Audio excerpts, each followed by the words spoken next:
Hello बच्चों, कैसे हैं आप। मैं फिर से आपके लिए वीडियो लेकर आई हूँ और हम जो प्रश्नोत्तर वाला कर रहे थे अभी, तो आपके क्वेश्चन नंबर 1, 2, 3 हमने हल किए अध्याय 9 के।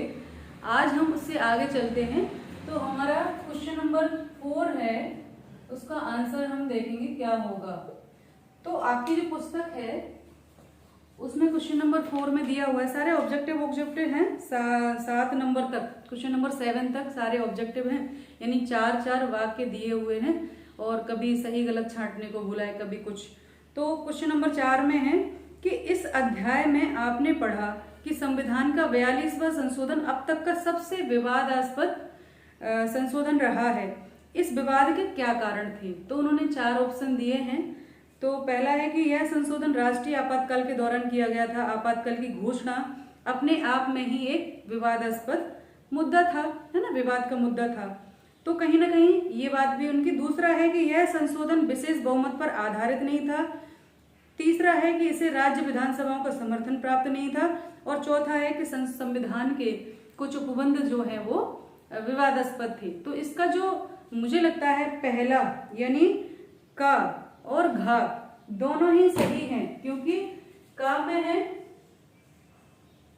का एवं कौन सा है घा, ये दोनों ही सही हैं। क्योंकि का कहता है कि ये राष्ट्रीय आपातकाल के समय जो है लागू किया गया था, बिल्कुल। क्योंकि उस समय जो विपक्ष के नेता थे वो अधिकतम जो है जेल में डले हुए थे, 99% लोग जेल के अंदर थे। तो ऐसे में चूंकि वो सब नेता भी थे, वो सब कहीं ना कहीं विधायक और सांसद भी रहे होंगे, तो फिर ये संशोधन में उन्होंने हिस्सा ही नहीं लिया।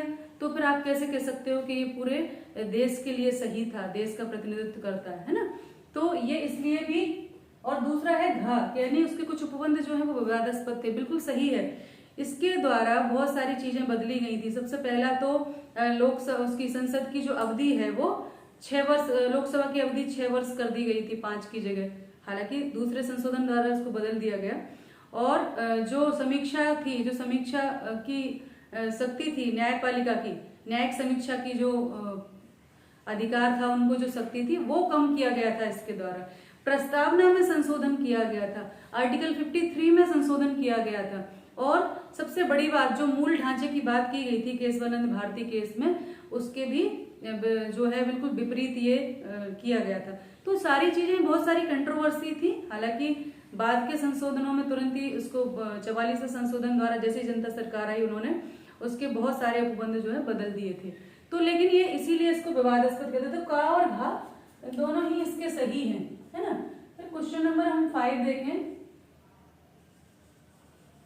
क्वेश्चन नंबर 5 जो है आपका, उसमें कहा गया है कि निम्नलिखित वाक्यों में कौन सा वाक्य विभिन्न संशोधनों के संबंध में विधायिका और न्यायपालिका के टकराव की सही व्याख्या नहीं करता। जब भी संशोधन होता है तो न्यायपालिका एक सचेतक की भांति उनका व्याख्या करती है कि आप जो ये कर रहे हैं वो ठीक है कि नहीं है, कि ये मूल ढांचा है कि ये अन्य उसमें उपबंध में आप कर सकते हैं, क्योंकि मूल ढांचे की व्याख्या केवल न्यायपालिका ही कर सकती है। तो इसमें कौन सा वाक्य ऐसा है जो टकराव की सही व्याख्या नहीं करता, यानी ठीक से व्याख्या नहीं करता कि दोनों में टकराव यानी नेगेटिव बातें होंगी। तो ऐसी कौन सा कथन है? तो 4 कथन 5 दिए हैं इनने। पहला है कि संविधान में की कई तरह से व्याख्या की जा सकती है। ठीक, संविधान की कई तरह से व्याख्या की जा सकती है। दूसरा है खंडन मंडन, बहस और मतभेद लोकतंत्र के अनिवार्य अंग होते हैं। और कुछ नियमों सिद्धांतों को संविधान में अपेक्षाकृत ज्यादा महत्व दिया जाता है। ठीक है, नागरिकों के अधिकारों की रक्षा की जिम्मेदारी विधायिका को नहीं सौंपी जा सकती। ये तो इसका जो है, न्यायपालिका केवल किसी कानून की संवैधानिकता के बारे में फैसला दे सकती है, वह किसी कानूनों की वांछनीयता से जुड़ी राजनीतिक बहसों का निपटारा नहीं कर सकती है। ये 5 उन्होंने तर्क दिए हैं। तो मेरे ख्याल से जो आपकी पुस्तक है उसमें जो आखिरी सबसे है, जो अंगा है, या हम करें कि का खा गा गा अंगा, इसमें न्यायपालिका केवल किसी कानून की संवैधानिकता के बारे में फैसला दे सकती है, वह ऐसे कानूनों की वांछनीयता से जुड़ी राजनीतिक बहसों का निपटारा नहीं कर सकती। तो इसका जो क्वेश्चन नंबर 5 है उसका आंसर है आपका अंगा, यानी ये सही व्याख्या नहीं है। ठीक है, ये सही व्याख्या नहीं है। कौन सा? अंगा जो दिया है इसमें। ठीक, उसके अलावा क्वेश्चन नंबर 6 है, क्वेश्चन नंबर 6, और उसमें कहा गया है कि बुनियादी ढांचे के सिद्धांत के बारे में सही वाक्य को चिन्हित करें और गलत वाक्य को सही करें। यानी जो स्टेटमेंट दिए हैं उनमें सही वाक्य बताएं कौन कौन से हैं, और यदि कोई गलत है तो उसको ठीक करें। तो पहला है कि संविधान में बुनियादी मान्यताओं का खुलासा किया गया है।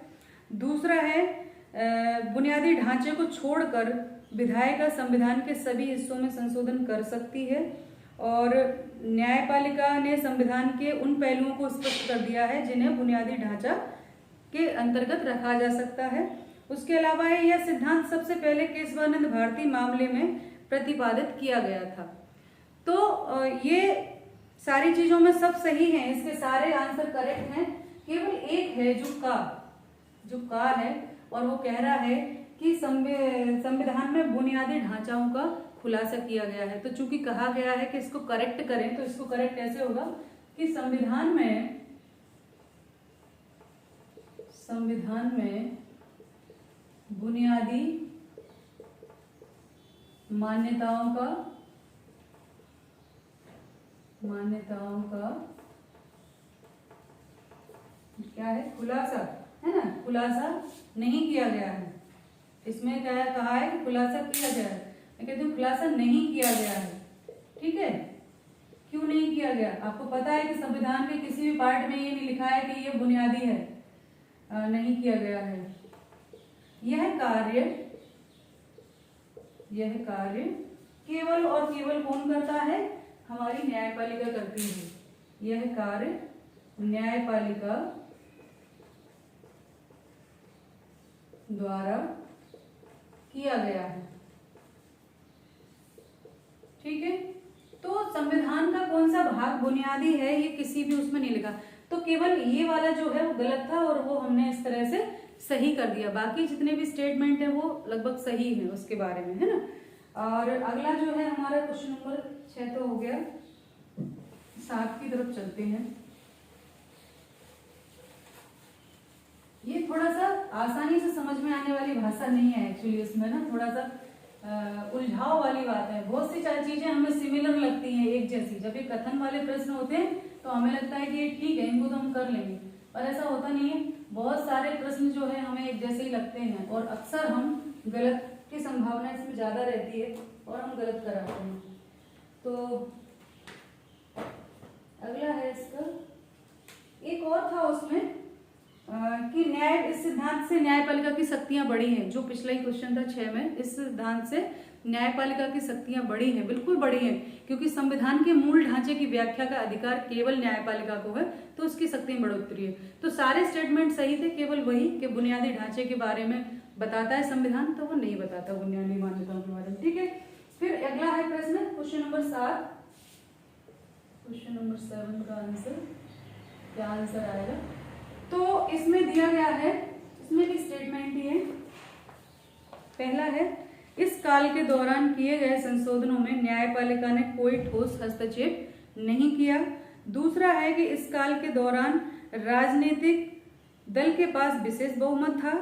कतिपय संशोधनों के पीछे जनता का दबाव काम कर रहा था। इस काल में विभिन्न राजनीतिक दलों के बीच कोई वास्तविक अंतर नहीं रह गया था और ये संशोधन विवादास्पद नहीं थे तथा संशोधनों के विषय को लेकर विभिन्न राजनीतिक दलों के बीच सहमति पैदा हो गई थी। यानी 2002 सन 2000 से 2003, यानी उस समय गठबंधन सरकार थी जो आज है, उसकी बीजेपी की जो गठबंधन एनडीए जो जिसको हम कहते हैं, बहुत सारे गठबंधन दलों की थी सरकार। अटल बिहारी वाजपेयी जी उस समय प्रधानमंत्री थे।